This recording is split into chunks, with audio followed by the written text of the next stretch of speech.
시편 71편 1절에서 24절까지 교독하겠습니다. 여호와여, 내가 주께 피하오니 내가 영원히 수치를 당하게 하지 마소서. 주의 의로 나를 건지시며 나를 풀어주시며 주의 길을 내게 기울이사 나를 구원하소서.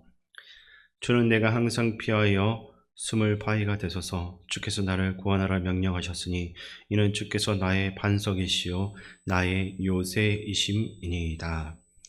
나의 하나님이여, 나를 악인의 전에 곧 불의한 자와 흉악한 자의 장중에서 피하게 하소서. 주 여호와여, 주는 나의 소망이시요 내가 어릴 때부터 신뢰한 이시라. 내가 모태에서부터 주를 의지하였으며 나의 어머니 배에서부터 주께서 나를 택하셨사오니 나는 항상 주를 찬송하리이다. 나는 무리에게 이상한 징조같이 되었사오나 주는 나의 견고한 피난처시오니 주를 찬송함과 주께 영광 돌림이 종일토록 내 입에 가득하리이다. 늙을 때 나를 버리지 마시며 내 힘이 쇠약할 때 나를 떠나지 마소서. 내 원수들이 내게 대하여 말하며 내 영혼을 엿보는 자들이 서로 꾀하여 이르기를 하나님이 그를 버리셨은즉 따라 잡으라, 건질 자가 없다 하오니, 하나님이여 나를 멀리 하지 마소서. 나의 하나님이여 속히 나를 도우소서. 내 영혼을 대적하는 자들이 수치와 멸망을 당하게 하시며 나를 모해하려 하는 자들에게는 욕과 수욕이 덮이게 하소서. 나는 항상 소망을 품고 주를 더욱더욱 찬송하리이다. 내가 측량할 수 없는 주의 공의와 구원을 네 입으로 종일 전하리이다. 내가 주 여호와의 능하신 행적을 가지고 오겠사오며 주의 공의만 전하겠나이다. 하나님이여, 나를 어려서부터 교훈하셨으므로 내가 지금까지 주의 기이한 일들을 전하였나이다. 하나님이여, 내가 늙어 백발이 될 때에도 나를 버리지 마시며 내가 주의 힘을 후대에 전하고 주의 능력을 장래의 모든 사람에게 전하기까지 나를 버리지 마소서. 하나님이여, 주의 의가 또한 지극히 높으시니이다. 하나님이여, 주께서 큰 일을 행하셨사오니 누가 주와 같으리까? 우리에게 여러 가지 심한 고난을 보이신 주께서 우리를 다시 살리시며 땅 깊은 곳에서 다시 이끌어 올리시리이다. 나를 더욱 창대하게 하시고 돌이키사 나를 위로하소서. 나의 하나님이여, 내가 또 비파로 주를 찬양하며 주의 성실을 찬양하리이다. 이스라엘의 거룩하신 주여, 내가 수금으로 주를 찬양하리이다. 내가 주를 찬양할 때 나의 입술이 기뻐 외치며 주께서 속량하신 내 영혼이 즐거워하리이다. 나의 혀도 종일토록 주의 의를 작은 소리로 읊조리오니 나를 모해하려 하던 자들이 수치와 무한을 당함이니이다. 아멘. 오늘 읽은 이 시편 71편의 제목을 굳이 붙이고자 한다면 노년을 위한 기도 또는 노인의 기도라고 할 수 있을 것입니다. 찰스 스펀저는 71편에 대해서 이렇게 설명했습니다. 이 시는 나이가 든 성도의 기도이다. 그는 믿음에 굳게 서서 오랜 시간 동안 겪었던 체험을 바탕으로 원수들을 대항하여 하나님께 간구하며 자신에게 복을 내려주시기를 구한다. 그는 하나님의 은혜로운 응답을 기대하며 여호와를 높이고 영화롭게 할 것을 약속한다라고 말하고 있습니다. 이 시편을 누가 기록했는지 표제어에 명확하게 나타나 있지는 않지만 많은 학자들은 다윗이 이것을 기록했을 가능성이 높다라고 보고 있습니다. 다윗이 기록한 시편들과 비슷한 내용들과 표현이 반복되고 특히 1절부터 3절은 시편 31편 1절과 3절하고 거의 동일하기 때문입니다. 1절을 보시면 시인은 여호와여, 내가 주께 피하오니 이러한 표현을 사용하고 있는데 이것은 하나님께 탄원하는 다윗의 시편에서 자주 반복되는 표현입니다. 시인은 하나님의 공의로우심을 의지하여 자신을 건져주시고 보호해달라고 요청을 하는데, 이는 자신이 잘못한 일이 전혀 없음에도 수치를 당하고 있고 괴로움을 당하고 있는 상황임을 나타내고 있습니다. 그리고 3절에서는 하나님을 반석과 요새라고 또 고백하고 있습니다. 세상의 바위가 아무리 단단해도 영원하지 않습니다. 큰 바위도 무너질 수 있고 아무리 견고하게 지은 요새를 할지라도 현대적인 무기, 드론과 같은 그런 무기 앞에서는 더 이상 안전한 피난처가 없습니다. 그러나 하나님은 다르십니다. 하나님은 영원한 반석이시며 영원한 요새가 되어주기 때문에 세상의 어떤 것도 하나님의 그 보호하심을 뚫고서 무너뜨릴 수는 없는 것입니다. 그래서 시인은 언제나 내가 하나님께 피한다라고 고백을 하는 겁니다. 4절에서는 악인의 손이라고 나와 있는데, 이 악인의 손에서 자신을 건져달라라고 기도합니다. 여기서 손은 힘이나 영향력을 의미합니다. 장중은 문자적으로 손바닥 안을 뜻하기 때문에 상대방의 힘과 장악력을 의미합니다. 느헤미야도 예루살렘 성벽을 재건하면서 하나님의 선한 손이 나를 도우셨다라고 고백했습니다. 시인 역시 악한 사람들의 힘과 영향력이 아무리 크다 할지라도 그것이 하나님과 비교할 바가 아니다라는 것을 잘 알고 있습니다. 그래서 사람의 힘을 의지하지 않고 하나님의 도움을 구하고 있는 것입니다. 본문 5절과 6절 말씀을 제가 읽어드리겠습니다. 주 여호와여, 주는 나의 소망이시오. 내가 어릴 때부터 신뢰한 이시라. 내가 모태에서부터 주를 의지하였으며 나의 어머니의 배에서부터 주께서 나를 택하셨사오니 나는 항상 주를 찬송하리이다. 아멘. 5절과 6절 보시면 과거를 돌아보면서 하나님의 도우심을 구하고 있는 모습이 나타납니다. 특히 시인은 자신이 어린 시절부터 하나님을 줄곧 의지해 왔다라는 것을 고백합니다. 어떤 사람은 인생에서 가장 늦은 시기에 하나님을 만나서 신앙생활을 시작합니다. 그건 역시 하나님의 은혜이지만 어린 시절부터 하나님을 알고 한평생 주님만을 의지하며 살아가는 건 역시 큰 은혜요 보입니다. 만일 이 시편의 저자가 다윗이라면 그가 말하는 어릴 때부터는 아마도 양을 치던 시절일 것입니다. 다윗은 골리앗과 싸울 때 사울에게 이렇게 말했습니다. 여호와께서 나를 사자의 발톱과 곰의 발톱에서 건져내셨은즉 나를 이 블레셋 사람에게서도 건져내시리다.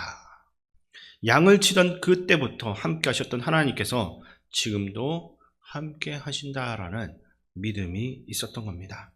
그래서 그는 과거의 경험을 통해 오늘의 하나님을 더욱더 신뢰하고 찬송할 수 있습니다. 근데 9절을 또 보시면 또 다른 간구가 나오고 있는데 그 말씀을 제가 읽어드리겠습니다. 늙을 때 나를 버리지 마시며 내 힘이 쇠약할 때 나를 떠나지 마소서. 아멘. 사람은 다른 사람을 평가할 때 그 사람이 가지고 있는 능력이나 이용 가치를 볼 때가 많습니다. 능력이 떨어졌다라고 생각하거나 더 이상 자신에게 도움이 되지 않는다라고 한다면 그 사람을 버리고 쉽게 떠나가 버립니다. 이런 현실은 우리가 나이가 들수록 더욱더 분명하게 나타나는 것입니다. 직장에서 은퇴하고 사람들과의 관계도 이전과 달라질 수 있습니다. 그래서 시인은 하나님께 내 힘이 약해질 때도 제발 나를 버리지 말아 주십시오. 이렇게 기도합니다. 하지만 하나님은 사람과 같지 않습니다. 하나님께 우리의 가치는 우리가 가지고 있는 능력이나 쓸모에 의해서 결정되지 않습니다.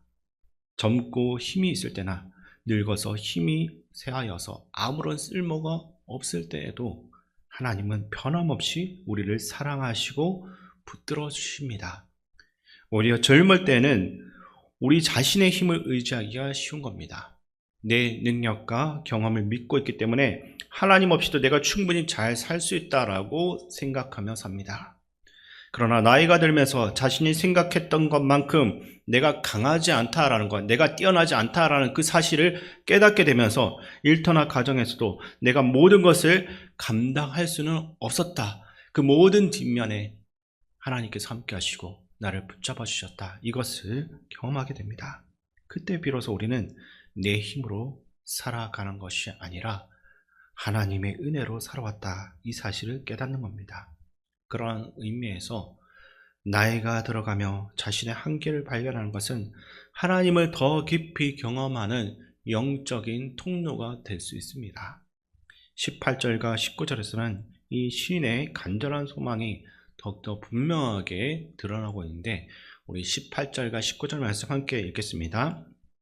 하나님이여 내가 늙어 백발이 될 때에도 나를 버리지 마시며 내가 주의 힘을 후대에 전하고 주의 능력을 장래의 모든 사람에게 전하기까지 나를 버리지 마소서. 하나님이여 주의 의가 또한 지극히 높으시니이다. 하나님이여 주께서 큰 일을 행하셨사오니 누가 주와 같으리까. 아멘.